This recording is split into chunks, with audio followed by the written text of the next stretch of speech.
দর্শকের তো প্রশ্ন আছে কিছু, তো আমি উত্তর দিয়েছি। আর এখানে একজন আলোচক বলছেন যে আহ, আমার বোধহয় ওনার নাম ইঞ্জিনিয়ার নজরুল ইসলাম ভাই, উনি বলেছেন যে যে চাঁদাবাজিগুলা হচ্ছে এবং এটার জন্য বিএনপি কন্ট্রোল করতে পারতেছে না, এবং আহ, এটার জন্য বিএনপি দায়ী। দেখুন, এই গতকাল রাত্রেও আমি একটা চ্যানেলে কথা বলছিলাম। এই প্রায় 2 ঘন্টার অনুষ্ঠান ছিল। যে একজন অপরাধ যখন, মানে অপরাধী যখন অপরাধ করে, সে কখন অপরাধ করতে সাহস পায়? কারণ সে মনে করে যদি যে এই সমাজ আইনহীন, সমাজে ল অ্যান্ড অর্ডার নেই, এবং ল অ্যান্ড অর্ডার আমি অপরাধ করলে আমার উপর এটা প্রয়োগ হবে না, তখনই কিন্তু সে বেপরোয়া হয়ে ওঠে। এই যে মিটফুডের যে হত্যাকাণ্ডটা হলো, আপনারা খেয়াল করেছেন, খুব কাছের থেকে দাঁড়িয়ে ওই লোকটা কিন্তু ভিডিও করেছে, খুব কাছের থেকে। কতটুকু বিভৎস এবং বিকৃত মানসিকতা হলে এই কাজটা করতে পারে। এবং সে কিন্তু জানে যে এটা যদি মিডিয়ায় যায় তাহলে তো জনগণ দেখবে, পুলিশ তার বিরুদ্ধে অ্যাকশন নেবে, কিন্তু তারপরেও সে এটা করেছে। এই কারণেই করেছে, এবং যারা হত্যা করেছে ওই সময় তাকে কিন্তু আগের থেকে ফিক্স করে রেখেছে ওই মানুষটাকে। অন্তত ভিডিও করলেও কেউ দূর থেকে করতে, এত কাছে দাঁড়িয়ে একেবারে কোনো মানুষ এসে করার কথা নয়, এটা যদি তাদেরই লোক না হতো। তার মানে হচ্ছে এই অপরাধীরা জানে বর্তমান যে প্রশাসন তাদের সাথে হয়তোবা তাদের যোগসূত্র থাকতে পারে, এবং এই প্রশাসন এই ব্যাপারে কোনো অ্যাকশন নেবে না বা নেওয়ার মতো ক্ষমতা তাদের নেই। অথবা যেটা গোয়েন্দা সংস্থাগুলোর পক্ষ থেকে এখন বলা হচ্ছে যে প্রথম তো চাঁদাবাজি দিয়ে এটাকে চালিয়ে দেওয়া হয়েছে বিএনপিকে দোষারোপ করার জন্য। পরে পুলিশ বলল তদন্ত করে এখানে চাঁদাবাজির কোনো সম্পর্ক নেই, এটা হচ্ছে তাদের 2জন ব্যবসায়ীর মধ্যে ওই দোকানটা কে রাখবে, কার নিয়ন্ত্রণ রাখবে, ওইটা নিয়ে মূলত এই কোনাকুনিটা। কিন্তু মার্কেটে চলে আসলো এটা চাঁদাবাজি নিয়ে। এখন যখন আপনি একটা সত্যকে ডাকতে চাইবেন, ইয়েস চাঁদাবাজির যে জামান অভিযোগ, ভাই, চাঁদাবাজির আমি চাঁদাবাজির বিষয়টার বক্তব্যটা যে এই সোহাগের স্ত্রী যে বক্তব্য দিয়েছে এবং সন্তানরা বলেছেন যে ওইটা চাঁদাবাজি ছিল, 2 মাস ধরে তার কাছে 2 লক্ষ টাকা চাঁদা দেওয়ার জন্য তাকে চাপ দিয়ে আসা হচ্ছে। পুলিশের ওই তো বিষয়টা ভিন্ন ওই এসেছে, ওই কিন্তু দোকানটা সোহাগের ওই স্ত্রীর দোকানটা স্টেটমেন্টটা ভিন্ন দোকানটা না এসেছে। দেওয়ার কারণে, দোকানটা না দেওয়ার কারণে এখন দেখুন, এটার সাথে বিএনপি বা অন্য রাজনৈতিক দলের কোনো সম্পর্ক নেই, কমপ্লিটলি তাদের ব্যবসায়িক দ্বন্দ্ব। আপনি ব্যবসায়িক দ্বন্দ্বকে নিয়ে আসছেন, কে করতেছে? বিএনপি করতেছে। আপনি যখন অপরাধীকে চিহ্নিত করবেন তার অপরাধ দিয়ে চিহ্নিত করুন, রাজনৈতিক আইডেন্টিটি দিয়ে নয়। এই রাজনৈতিক আইডেন্টিটি দিয়ে করার কারণেই অপরাধীরা আরো বেপরোয়া হয়ে ওঠে। তারা মনে করে যে হয়তোবা রাজনৈতিক পরিচয়ের কারণে পুলিশ অ্যাকশন নেবে না। এখন তাইলে আমার, হ্যাঁ, নুরুজ্জামান ভাই, আমি আপনার সাথে একটু জয়েন করি। আমি 1971 দেখি নাই, আমার মায়েরও তখন বিয়ে হয় নাই, কিন্তু এখন যে আপনাদের লোকেরা আমাদেরকে আফগানিস্তান পাঠায় দেয়, পাকিস্তান পাঠাইয়া দেয়, আমাদেরকে রাজাকার বলে, রাজাকার তো বিচার করা হয়েছে। রাজাকার তো ছিল শেখ হাসিনার বেয়াই, রাজাকার তো আচ্ছা বলছে সালাউদ্দিন সাহেবরে। আচ্ছা, মানে শুনেন আমাদেরকে শুনেন, সেই দায়ভার আমার দিচ্ছেন কেন? আপনার এইটার ওই একটা সমাধান প্রসঙ্গটা, দিয়ে যান। ওইটা আরেকটা প্রসঙ্গ, আমি এটা শেষ করি, এটা শেষ করি তারপরে দেবো আপনার প্রশ্ন আনসার আমি দেবো। তারপরে এই যে অপরাধীকে মনে করেন তারা করলো, আমার যে ভাই বলছেন যে বিএনপি বহিষ্কার করে দিচ্ছে, বহিষ্কারই যথেষ্ট নয়।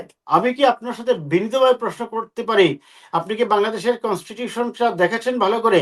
ওইখানে কি লেখা আছে? যখন কোনো অপরাধী অপরাধ করে, দেশের প্রচলিত law enforcement agency, and at the first instance police should take the action, police should arrest them, and police will take them to the court, and the court will decide whether they will be punished or they will be on the open air space. আপনি যখন কাউকে ধরে পুলিশের কাছে দিতে যাবেন বা আপনি যখন বিচার করতে যাবেন, তখন আপনি মব সৃষ্টি করবেন। মনে রাখবেন, ফৌজদারি অপরাধের বিচার করার অধিকার বাংলাদেশের কোনো নাগরিকের নেই। সেই ফৌজদারি অপরাধের বিচার করতে পারে একমাত্র আদালত এবং দেশের অন্য প্রচলিত আইন প্রয়োগকারী সংস্থা। আশা করি আপনি এইটুকু বুঝেন, এবং বুঝে আমার মনে হয় এই জিনিসটা বলা উচিত। এটা শুধু রাজনীতির খাতিরে কাউকে ব্লেম গেম দেওয়ার জন্য যদি এই ধরনের কথা বলেন, সমস্যার সমাধান জামান কিন্তু ভাই, হবে আমি না। একটু মনির ভাই, আমি একটু আমি না রুমান শেষ প্লিজ, করি, একটু। আমি আমি আমি না মাঝখানে আলোচনা আমি নেব না না, না, প্লিজ। আপনার এই শেষ করতে বিষয়টা দেন, চলে যাচ্ছে, বিষয়টা চলে প্রথমে যাচ্ছে। শেষ করতে। মনির ভাই, আমি এখন বলেছিলাম যে যাদেরকে বহিষ্কার করতেছে ডাকাতে, তারা সবাই কেন্দ্রীয় অফিসের সামনে কিভাবে আবার কর্মসূচি পালন করেন, এটার ব্যাখ্যাটা দেন একটু প্লিজ। না, আপনি আপনি আবার এটাও বলেছেন যে তারা তাদেরকে ধরে আইনে আওতায় দিতে পারে না। এটা আপনি বলছেন যাকে বহিষ্কার করা হবে তারা বিএনপি অফিসের আশেপাশে, আমার জানা মতো এরকম নাই। যদি কেউ থাকে তাহলে এটা হয় কি অনেক সময় আপনি আপনার তো একটা দল করলে আপনার জানাশোনা অনেকের সাথে থাকতেই পারে, কোনো কারণে হয়তো আপনি এটাকে দেখতে পারেন, কিন্তু বিএনপি অত্যন্ত কঠোর পদক্ষেপ নিচ্ছে, এমনকি স্থায়ী কমিটির সদস্যকেও আমরা দেখছি যে সকজ নোটিশ দিয়েছে। এবং বিএনপি এর আগে আমার মনে হয় না যে বাংলাদেশের ইতিহাসে এত বেশি কঠোর অ্যাকশন এসেছে, এবং বিএনপি তার জিরো টলারেন্স নীতি রক্ষা করছে। এটা গেল আপনার একটা বিষয়। আপনার ইয়াসির ভাই যেটা বলছেন যে রাজাকার কথা, দেখুন রাজাকার বা আপনি বাংলাদেশের সংবিধানে মুক্তিযুদ্ধের ইতিহাসে যেটা লেখা হয়েছে এটা তো স্বীকৃত ব্যাপার, আপনি এটাকে অস্বীকার করতে পারবেন না। ইয়েস, ৭১ সালে এদেশে রাজাকার ছিল, আলবদর আল শামস শান্তি কমিটি গঠন করা হয়েছিল, এবং পাকিস্তানি বাহিনী এবং মুক্তিযুদ্ধের যে ইতিহাসটা চ্যাপ্টারটাই লেখা আছে বাংলাদেশের দলিলে, সেখানেও স্বীকৃত, এটাকে তো অস্বীকার করা যাবে না। এখন আপনি বলছেন যদিও এই জিনিসগুলা জামাতে ইসলামী বা মুসলিম লীগ বা নেজামে ইসলামের জন্য স্পর্শকাতর, কিন্তু এটা তো ইতিহাসের সত্য, ফ্যাক্ট ফাইন্ডিংও আপনি এটা পাবেন।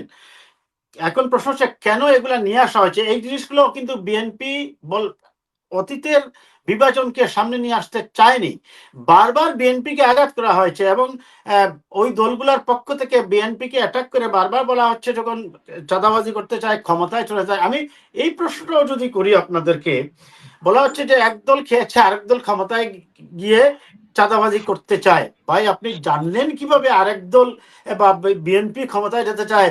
দুই সাপের এক বিষ, নৌকার দানে শেষ। তাহলে কেন আপনি মনে করেন যে দানে শেষ চলে যাবে? আপনার দৃষ্টিতে এতই খারাপ দলটা, এতই চাঁদাবাজি করছে, তাহলে কেন আপনি শঙ্কিত তারপরেও ওই দলটা ক্ষমতায় চলে যাবে? জনগণ তাদেরকে ভোট দেবে না? আপনি নির্বাচনে যেতে আপনার ভয় কেন? আপনার নিশ্চয় তাহলে ভয় আছে। তার মানে আপনি যেটা বলছেন, আপনার এই অভিযোগ কমপ্লেইনের ব্যাপারে আপনি নিজেই কনফিডেন্ট না, আপনি এটা বানিয়ে বলছেন। ইয়েস, আই এম শুনেন, নট এটা ডিনাইং। এটা হচ্ছে কি না শুনেন, না, আমি শেষ আর করি। না, আই এম নট, অহংকার না আমি আর ইয়াসির ভাই, অহংকার ছাড়া আমি শেষ কিছুই করি। না। ওয়াজের আমি শেষ করি। কথাটা আজারি ভাই আমি শেষ ওয়াজে করি। বলছে, কথাটারে বিএনপি নেতারা মঞ্চে পর্যন্ত নিয়ে আসা দরকার ছিল না তো। আচ্ছা, আমি আমি আমি শেষ করি। আমি শেষ করি। এখন ওই আরেক আলোচনা চলে যাচ্ছে, আপনি ওয়াজের আলোচনার বিষয় আর আর মঞ্চে বক্তব্য শুনেন। আপনাকে একটা জিনিস মনে রাখতে হবে, জি, জি, রাজনীতিতে বুঝলাম আপনি সমালোচনা থাকবেই, কিন্তু সমালোচনার নামে আপনি যখন কাউকে কটাক্ষ করবেন বা অশ্রাব্য ভাষা ব্যবহার করবেন, সেটা আপনার যেমন গায়ে লাগবে আরেকজনের গায়ে লাগবে। তবে আমরা উভয় পক্ষকেই বলবো সংযত হতে এবং এ ধরনের কথা থেকে বিরত থাকতে। আমি শেষ করি, আসি আপনার গোপালগঞ্জের ব্যাপারটাতে। দেখুন আমরা গোপাল, জিয়া পরিবারকে অত্যন্ত ভদ্র শালীন মনে করি এবং এখন পর্যন্ত দেখছি, এবং আমার বিশ্বাস এবং আমি যতটুকু জানি, আমি এই দেশের আনাচে কানাচে ঘুরেছি, তাদেরকে কেউ ভোট না দেখ, দল না করুক, এই পরিবারের প্রতি শ্রদ্ধা আছে, আমরা এটা রাখতে চাই। সেই ক্ষেত্রে আপনাদের জায়গা থেকে যে দুর্বলতাগুলো আছে সেগুলো একটু ঠিক করেন ভাই, ধন্যবাদ। আচ্ছা শুনেন, এই যে এখন পর্যন্ত আছে, শুনেন মনোবিজ্ঞানের ভাষায় একটা কথা আছে, একটা মানুষ যখন উত্তেজিত হয় তখন সে কিন্তু যেটা লালন করে ধারণ করে এইটাই বলে। ঠিক আছে? এই যে এনসিপির ইয়ের থেকে, মিছিল থেকে, বা জামাতের বা ওই যে আরো কার কার ইয়ের থেকে তারেক রহমান সম্পর্কে বিশেষ করে যে খারাপ শব্দগুলা আমি উচ্চারণ করতে পারবো না আপনার এই অনুষ্ঠানে এখানে আনা হয়েছে, তার মানে এইটা তারা যে করেছে, তার মানে তারা এটা লালন করে। আর এখন পর্যন্ত করে আপনার কখন পর্যন্ত, যতক্ষণ পর্যন্ত প্রয়োজন আছে।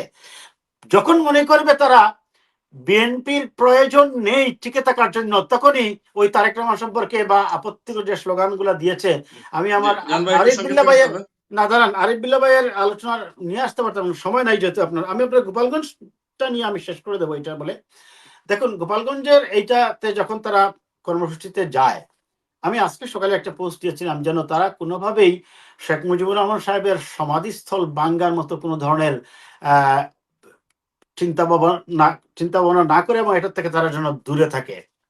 সেটা যাই হোক, এখন এক্সকিউজ মি, গোপালগঞ্জে গিয়ে যেটা হয়েছে আপনারা দেখেছেন, এটা আমি আর ব্যাখ্যা করছি না। প্রশ্নটা হচ্ছে, আপনারা একটু আগে আমার যে ভাই বলছেন যে গোপালগঞ্জে আর ইয়ের ব্যাপারটা, বগুড়ার প্রসঙ্গটা তিনি প্রশ্ন করেছেন আমাকে। দেখুন আমি আপনাকে এটা এই অর্থে বলেছি যে বগুড়াও নিশ্চয় বিএনপির গাঠি, গোপালগঞ্জ আওয়ামী লীগের গাঠি।